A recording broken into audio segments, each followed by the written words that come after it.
Hello,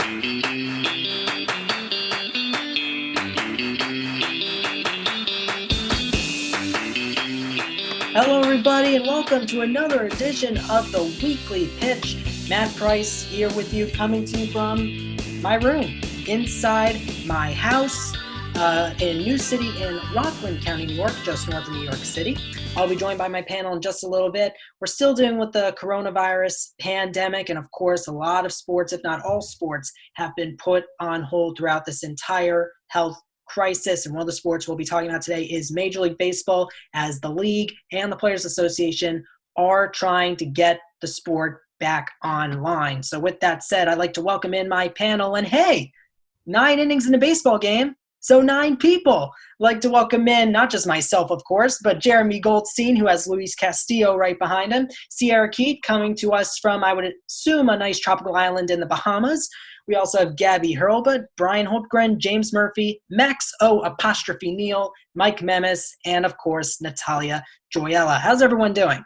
Doing fantastic. Fantastic. Great to be here. Running out of shows to marathon, but other than that, doing A-okay. All right. Awesome. We can talk about Netflix and chill a little later, but for right now, we've got some baseball to talk about. Brian, I knew you were going to laugh when I said Netflix and chill, and you can laugh about that later. Not doing it with you. Don't get any ideas. No. Not saying that at all. Not saying that at all. All right. So obviously, baseball is on hold, just like all sports. So first of all, James, I'll go to you to begin the episode here. What do you think is going through the minds of every baseball fan, just like ourselves, at the moment? What are your thoughts on this? Well, I'm sure there's an attitude that people will want baseball back no matter what form it comes in.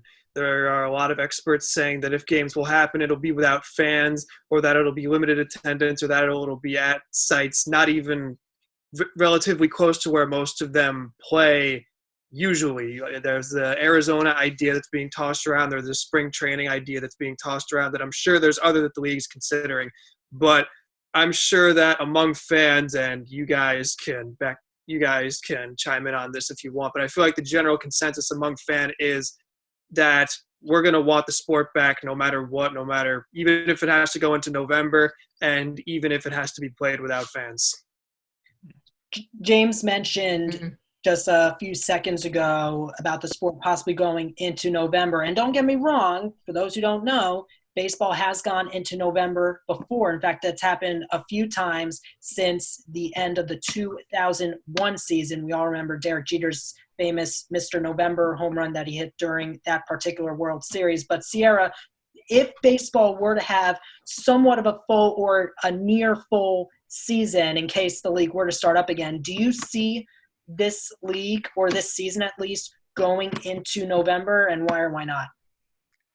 I think it's a possibility, but ultimately my main concern as a fan and as a spectator is the player's safety and the organization's safety.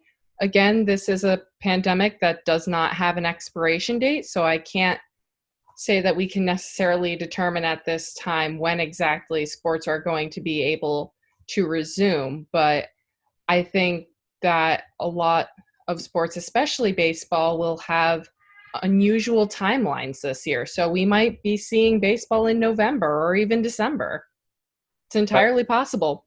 Can I chime in on that? Go right ahead, Johnny.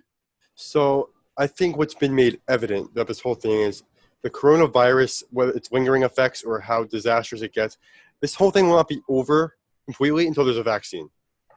However, I think the season's going to be played still, because goes for every sports organization, especially baseball, because they haven't even gotten games in. They need to make money or they are going to go bankrupt. Yeah, I mean, it's really just a matter of short-term investment or long-term investment.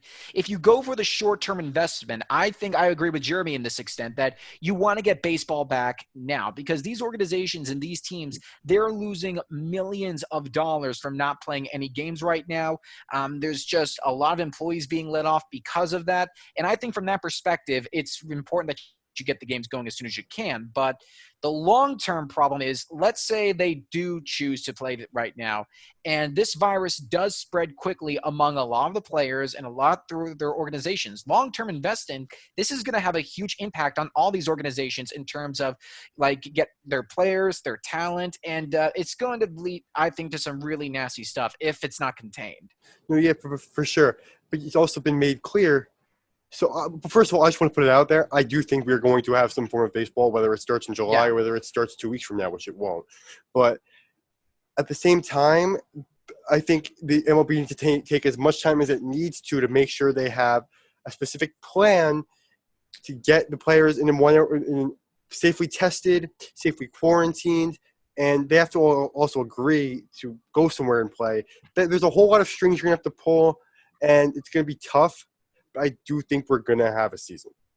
That actually leads me to my next point, and this is where I'll welcome in Gabby for the first time. So Gabby, obviously throughout the past few weeks, there was the report that's been looming around everywhere within not just sports media world, but in all the minds of great baseball fans everywhere like ourselves, about the possibility of the entire season, or at least most of the season, depending on when physical distancing is over, being played in somewhat of a biodome environment in Arizona. All 30 teams playing in Arizona, and the only times that they would really get out of their hotels is if they're playing baseball games. So do you see that happening, and what are your thoughts on that idea itself?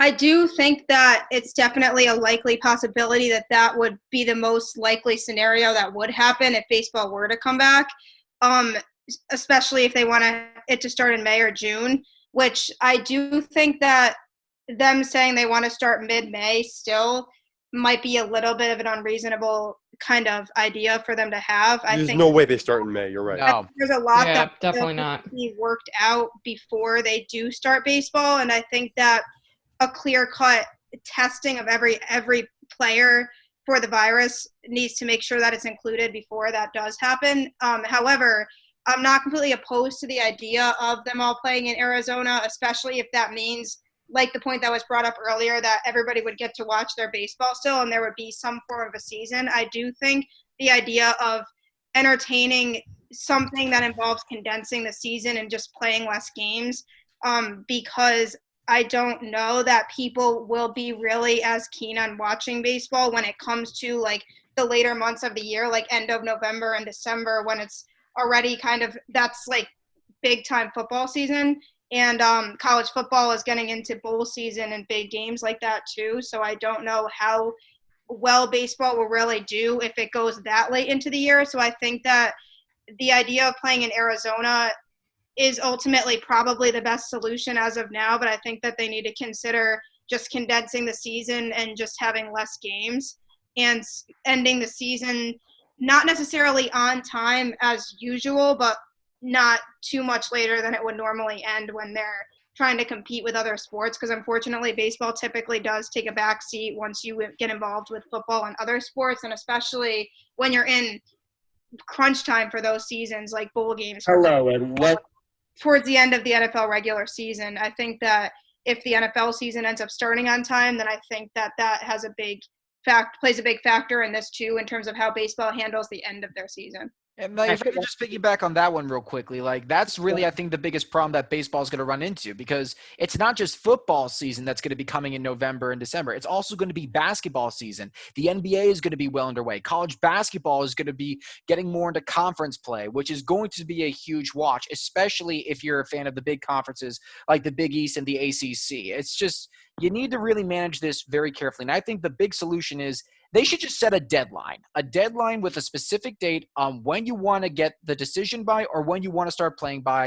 And if you're ready to go by that date, play. If you aren't, then I would just say push it back or just cancel the season together. I really don't know what to do, though. I mean, just a quick counter. Because of the fact that, right, we're all starved of sports for so long. I mean, my dad's going to watch the NFL draft for the first time ever. He never watches it. You know, people are watching horse on TV. People are watching 2K tournaments on TV. People are going to be starved for sports. They're going to, like, MLB The Show Players Tournaments already. phenomenal. People are going to consume it even more.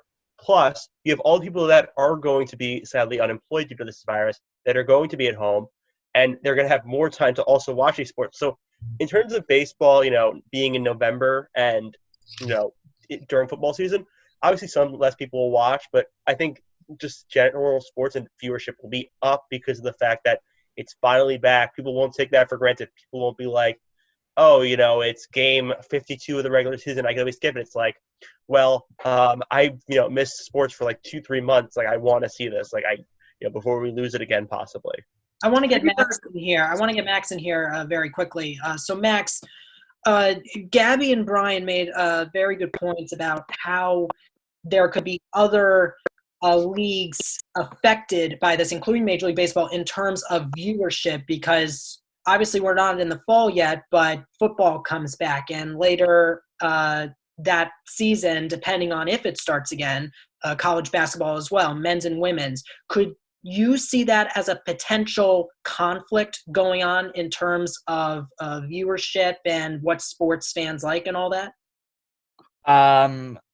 I think it could potentially be a conflict, but I think we have a long way to get to before we get there. I think certain things will take priority on the viewer schedule. I think a World Series game could take potential over a preseason NFL game, because it's a preseason NFL game. And I think an early season college basketball game would also lose out to a World Series game, unless it's a big game, unless it's like an opening game like they, had at the Garden last year, with the top 4 teams in the country all on one night, that kind of thing. Yeah, that's a good point. And by the way, I think whatever dinging noise that was, I think whoever made that ding, I think was agreeing with you on that. I don't know. Sometimes I misread signals. But, I'll say this. I think the viewership aspect of this is definitely something we're going to have to look out for. But at the same time, and this is my opinion, I really believe that depends on if those sports come back and if they start on time, or if those sports themselves might actually get pushed back too. Because right now, we don't know if the NBA season's coming back. We don't know if the NHL season is coming back. We don't know if MLB is going to happen or not. We just don't know. We don't even know if the NFL is going to start on time. Heck, we don't even know if the NFL postseason, not the postseason, the preseason, excuse me. We don't know if the NFL preseason is going to start on time. So, Natalia, do you believe that could actually happen? Do you think that factor could actually come into play? There's a lot of factors. I honestly we'll have to wait and see. That's all I can really say at this point. I hope it comes back. I hope it comes back this year, but again, we'll have to see. One point too, I'd also like to bring up, Matt, if it's okay. Yeah. In a webinar that I was in with Ithaca College alumni relations, it was called Conversations from the Big Leagues, which featured Arizona Diamondbacks player and Ithaca College class of 2014, Tim LaCastro. And one of the things he was saying in this webinar was, even when they get the green light to start up again, if they get that green light, they will likely have at minimum 2-week period of a mini spring season to try and help players get back in shape to reduce the risk of injuries, because obviously with not just games being canceled, but training being canceled for these players, you go from having them training pretty much on their own. I mean, to be fair, they have been working with trainers, but kind of in a reduced capacity. So now to have them go straight into being game ready and season ready, that's a huge jump in a very short period of time. So I think that's also a factor to consider. When will the MLB season begin again? And that's it's almost as if they're jumping the gun. It's like they're trying to jump the gun here, jump the gun, excuse me, and just go out there and just play almost immediately. Brian, did you want to weigh in on this? Yeah, it's just I was just going to really agree with Sierra, and I think that's probably going to be I think an argument for why we may not get any baseball coming back because of what you just said. There's going to be at least a 1 to 2, a training session again to get the players back in shape because probably a lot of them are not going to be in prime condition to compete. It's going to take longer to even go. And let's look at the timeline. We're in the middle of April. May is right around the corner. So basically, let's say that it comes back in May, then we're going to have a whole month going into June, maybe 2, depending on how serious it is. Or if there's another serious quarantine that we have to go into again, it's just going to be juggling up and down all over the place. And just looking at the other industries that are being affected by this, like just announced today, San Diego Comic-Con, one of the biggest events in North America, that just got canceled.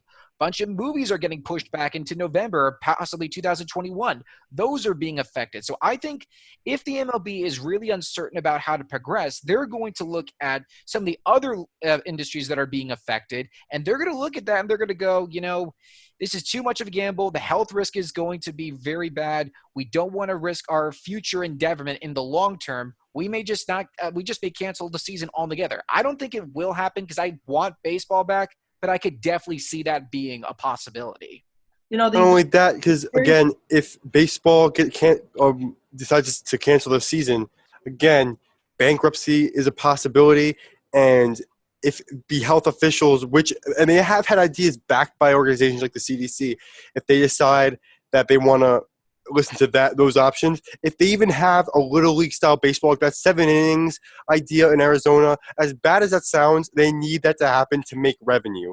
It's at some point it doesn't come down to what the fans want; it comes down to them surviving as an organization. In terms of the money, though, I mean, MLB, NFL, and NBA, they all have enough money where they survive. That is true. That's a very good point. And it looks like Mike got frozen. But if I want to add on to that, certain teams XFL disbanded because of this. Oh, say that one more time, Mike. I apologize. Sorry, my screen froze. That's okay. No, I'd say MLB's has enough money left that they'll survive. Same with the NFL and NBA. It's really the NHL more concerning. They had to lay off more employees, and they cut a lot of employees, and it didn't happen with the other 3 sports. There was backlash. NHL had happened, and people were like, "Yeah, we're not going to backlash because it's not as big a fan base and stuff." And they don't have as much money as well, so they're in more trouble. I think there's one city in NHL said they wouldn't play a game, have a public sporting event there for the rest of the season. I think it was like Edmonton or something like that. So NHL is the bigger concern in terms of money if they don't have a rest of their. Yeah, and it's also, I think, another big factor that's going to determine this of whether or not fans are going to be able to come to the games, because I think that's really where a lot of these teams in studios. Yeah, and that's going to be a problem though, because that's how a lot of these teams and a lot of these stadiums get most of their revenue. It's from the fans coming in, buying tickets, getting merchandise, buying food, and that's going to be a huge part of their wage gap that's going to be cut. So basically, their main revenue is going to be coming from 2 places. It's going to be coming from online sales of jerseys and merchandise and gear, and it's going to come from the TV deals, which one of those things I think will be able to sustain themselves with the TV deals. Because let's face it, Americans want to watch baseball, and when it comes back, if it comes back this year, it will be a huge deal regardless of who it is. Ryan, you stole my point. You stole my point because I was just going to bring that up, because that's how these sports are going to make their money. They're going to make their money just by the fans watching the games in front of their very eyes on a plasma screen. That's how they're going to make their money. And that's the hard thing about this, because most of the revenue, as Jeremy pointed out before, is based on the fans attending the game and all that. Yeah, it's just going to be a really weird situation, but I think ultimately that it doesn't sound the most appealing. And I think the Arizona idea, as bad as it is, and as much as not interesting, I would personally want to really see the MLB do this. I think it's going to be the one that is the best alternative, because the alternative is you have no baseball, you make no money, and you're going to lose money a lot. And yes, they have a lot of money to keep themselves going forward. But at the end of the day, baseball, like every other professional sport in the country, is a business. And like any business, you want to make money, not lose money. I want to. Another point, too, that I read Yeah. earlier today, Brian, I believe it was another factor for how the MLB makes revenue is off of media contracts. If there were to be no games this season, the MLB would lose, I think, around $11 billion in revenue from not having any games. $11 billion. That is a good point. Yeah, and the financial burden that this is all going to have on not just the sports world, but a lot of different things, I think is one of the biggest things that people are kind of forgetting about, is eventually like quarantine is going to be lifted and people are going to be able to go out and start doing things again, like whether it's going to a restaurant or like attending a sporting event or even going to people's houses and things like that. But there's a lot of things that are going to need to go back to normal after this, and that's going to be more of a process than I think people are realizing. And financially, there's going to be a lot of different types of businesses that are really, really going to be struggling as a result of all this. So it's going to be interesting to kind of see what those types of businesses do to kind of pick themselves back up after this whole pandemic is done. Exactly. Whenever that may be, point, whether it's next month or whether it's a year from now. Exactly. And another point to bring up with that too, Gabby, is like I said, this pandemic doesn't have an expiration date, and it's possible that people could start to be released back outside again slowly in small groups. So that way everybody doesn't come out all at once. But that's the way they test if it's safe. They test if it's safe by having people. You have to unscrew the valve slowly. That's the best way to say it. You can't all snap your fingers and have everybody go out and have everything go back to normal again, or else we're going to get an uptick. Yeah, so, that's a great point. That's a great point, because I wanna say something, because I read an article in the Daily Mail today, and I know this is not sports related, and I apologize for bringing this up, but this is important because we're talking about getting back to normalcy. It's not going to happen, as you said, Jeremy, through a snap of the fingers. It's not going to happen with just a simple handshake. It's not going to happen that way. There was an article in the Daily Mail that someone forwarded to me earlier today, and it was about how people in Florida, mostly the governor and I think the mayor of Jacksonville, they want to try and reopen Florida's beaches by this evening. And I'm thinking in my head, what are you doing? You think we can get back to normal this quickly when they're open already? But it's not gone down yet. So now when it comes to sports, as much as we want fans to be back in there, it's not going to happen anytime soon. And that, even though it's going to be a problem, at the same time, we have no choice here. James, what do you want to say about that? Especially a concern when you're talking about the people involved with sports, which isn't just the players, but you're also talking about the trainers, the coaches, people in the media. We're going to need to broadcast this game so people can see them at all. I remember Joel Sherman tweeting out about how at each baseball game, you'll need at minimum, I want to say 75 people at each game, which includes players, coaches, media, et cetera, et cetera, et cetera. That alone is going to be kind of risky. And until at the very least you can mitigate that, it's definitely probably not the best idea for MLB to come back, even if there will be financial losses, because the loss of bringing back everyone faster is going to be far greater.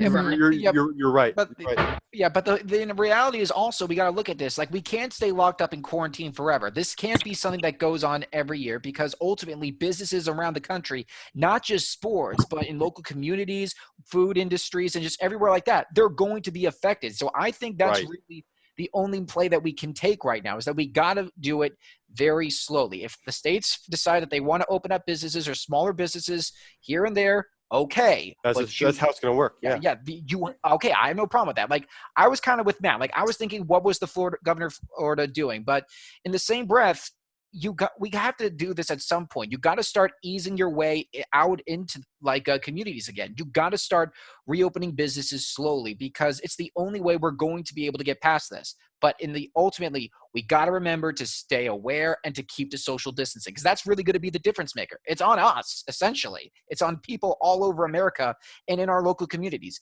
Staying healthy, staying clear, and more importantly, keeping to social distancing, because that's the only way we're going to get by this. Yeah. That's actually a good point. I actually want to get Max back into this because I want to go back to the economics within this situation. Max, I think another thing we have to think about is when it comes to the players themselves. Let's say this Arizona idea happens. Obviously fans wouldn't be able to attend not just Chase Field, but the other Arizona spring training parks and other minor league facilities that the baseball teams over there play at.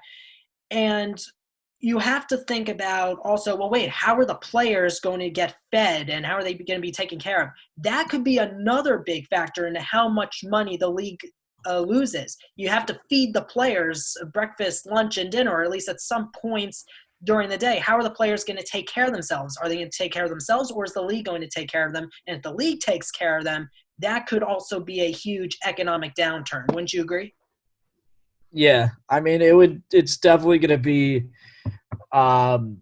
interesting to see what they do and how they make up for all of the lost income, of gate and merchandise sales at the game and everything associated with that, the food, beer, etc. sale, everything. I think you need media there because you need to cover the game somehow. There's a problem with having media there, though, because, right, you're playing in Arizona. It's super hot. It's going to start around the time it's summer where it's going to be 100-plus degrees. I know they're probably not going to play it in the middle of the afternoon. And you also, if you have a TV network covering it, right, you have all these crew members. Some of them could be someone who is at risk to this virus, like older or pre-existing conditions. So it's hard to keep those safe. I get with the players. The players are in peak condition. They're less likely to get virus. I know players have gotten it, but Exactly. it's going to be difficult in terms of covering it. But they have a team there. Another point I'd like to bring up too, if they bring all 30 MLB teams into Phoenix, Arizona during this pandemic, and if something comes up, do the hospitals there have the capacity to take care of 30 plus teams plus media that'll be there with the team and the trainers and all the staff that's there with them? I think from that perspective, I think they would probably just ship them to other hospitals in the nearby area. Like there are probably other local communities that they could transport them to. So from that perspective, I'm not too worried. It's just the other thing I got to mention with media is that how the media is specifically going to cover it, because let's remember, you're going to have 30 plus teams in one location in Phoenix, and it's going to be really hard for a lot of them to like ship all their crew and their personnel all out to these areas. Like for instance, the Boston Red Sox are covered from NESN, the New England Sports Network. So you're going to be talking about NESN spending a whole bunch of money just to send, reporters, camera crew, the equipment, all that stuff out to Phoenix, Arizona. It's going to take a tax on them. It could have an effect on the Yankees with the Mets with SNY. It's going to be a really messy situation, but it's just really going to be about what the MLB is going to prioritize. Not to mention how many teams have to share a certain ballpark. That's another one. There could be 2 per ballpark, and you have to move the cameras. Even if you're in the same state, you got to move that equipment, all those cameras all over the place.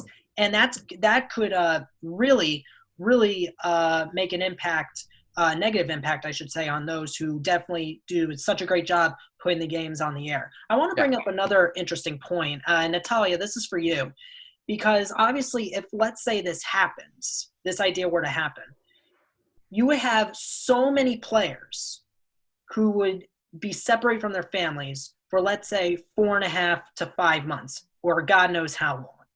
There are players right now, like take Mike Trout, for example, or maybe I think Chris Bryant too. Both of their wives are expecting babies. Right now, their wives, we don't know when they're going to have their kids, but you want to be there when that happens.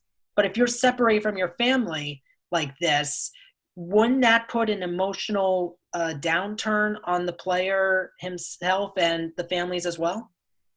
Oh, definitely. It's really sad that some people can't even be with their wives or their husbands or loved ones that, they're separating just to, really keep healthy and to what are they going to do? Watch it virtually? I mean, you know. Another thing I'd like to point out too is usually after travel, they're now requiring people to quarantine for 14 days after the fact. Yes. Like Like, you're putting unfortunately, families at a okay. huge risk, not just for the players, but for the entire staff. And the Yeah. very bad thing about this is that we're dealing with like an invisible enemy here. We can't even see it. We don't even know if this thing is in the air. So the moment you touch down, you don't know if you could actually be contracting this thing. Well, I actually talked to my friend who's in the medical field, and she said that they're really working on studies. They have a couple studies. She said I could share this with you guys tonight. I texted her to make sure. She said that she's in the hospital really working on, they're really working on COVID-19. They're encouraging people to get certified to hear more about this. And so far, these studies are becoming successful. So we might have a cure on our hands. So Hopefully sooner rather than later. Absolutely. Yes. Hopefully that sooner than a 12 to 18 month period, because I know one thing, there are plenty of people, especially sports fans, who do not want this lasting a year. Here I have flu. It could be like the Spanish flu, according to my friend. So this is not the first wave of it. That's the problem. So once the first wave is over, you can go out and stuff, but then you get hit with a second wave. You got this all over again. And the question after that is just like, do we just continue the quarantine knowing there's going to be a second wave, or do we just let people go out and do their thing, and then just knowing that like we're going to end up in this situation again eventually? Like right now, it's a race against time, because I know one thing: none of us and no one in this world wants a second wave of this thing. Yeah, there's no clear We're answers. already starting to see one, though. I'm sorry That's to the finish, problem. but we're dealing with a month and a half of hell at least, and this is a hell that no one wants to go through. James. One point I wanted to bring up is that if MLB season is going to come back, then there needs to be some sort of plan in place for minor leaguers, because they already live it. It's already hard enough for them as is. They probably don't get enough money as they should be making, and they're just barely trying to scrape by there. So if you're talking about MLB, not only do you have to talk about minor leaguers for the sake of depth and call-ups, but you have to think, are you going to bring back Major League Baseball without minor league baseball? If so, how is that going to affect transactions? If you won't be able to call players up, will there be some sort of taxi squad like in the postseason? So you're going to need to figure out what's happening with the minor leaguers, both from a roster perspective and from just taking care of them and making sure they can get treatment similar to what the major league players are receiving, because they're doing with a lot of the same thing, but it's a lot harder for them. They're not making as much money. They don't have as much going through. So it's going to be a little bit harder for them. So you have to take them into consideration when making a final decision. You can't just start the major league season as you would and leave them in the dust. That can't happen. I can't even imagine what kind of results we are going to see in the aftermath of all this. Because even if the leagues are going to come back next year. Obviously, the XFL, they just suspended operations. They just filed for bankruptcy as a result of this pandemic. However, in terms of the other leagues, I can't even imagine how long it's going to take for the leagues to at least get back on track in terms of getting back on a regular budget or anything like that. Wouldn't you all agree with me on that? Yeah, definitely. No, it's going to be a while. It's going to take a while, but hopefully we'll see results sooner rather than later. So very quickly, yes or no, and we'll go all around. Jeremy, I'll start with you. Do you see this idea happening? Do you see baseball coming back in any way, shape, or form? Or do you see the season not happening at all and we just have to wait till 2021? I think baseball will without a doubt happen in some form. The form of that is really hard. It's impossible to determine. Sierra? I don't think, as it currently stands, the Phoenix plan would be effective. I do think they could have an abbreviated season depending on whether public health officials deem that it's safe, but I don't see it likely at this point. Gabby? I do think that I could see it coming back. I think that like I said before, I think the Phoenix idea is most likely, if they do have it, I don't really see there being another way that they can make it work because of all the travel and everything like that. I think that would be the way that it would happen. But I do think that baseball is going to try to find a way to make money in some way. So I do think it will come back. I just don't see it being until at least July. Brian, James, Max, Natalia, Michael, quick one-word answers. No. Yes. Yes, eventually. Natalia? Oh. She said no. Mike? Robots. I guess no. All right, well, that's going to about wrap things up. I want to thank my panel, Jeremy, Sierra, Gabby, Brian, James, Max, Natalia, and Mike for joining me. Join us next week. We're same time, same place. I'm Matt Price. See you later.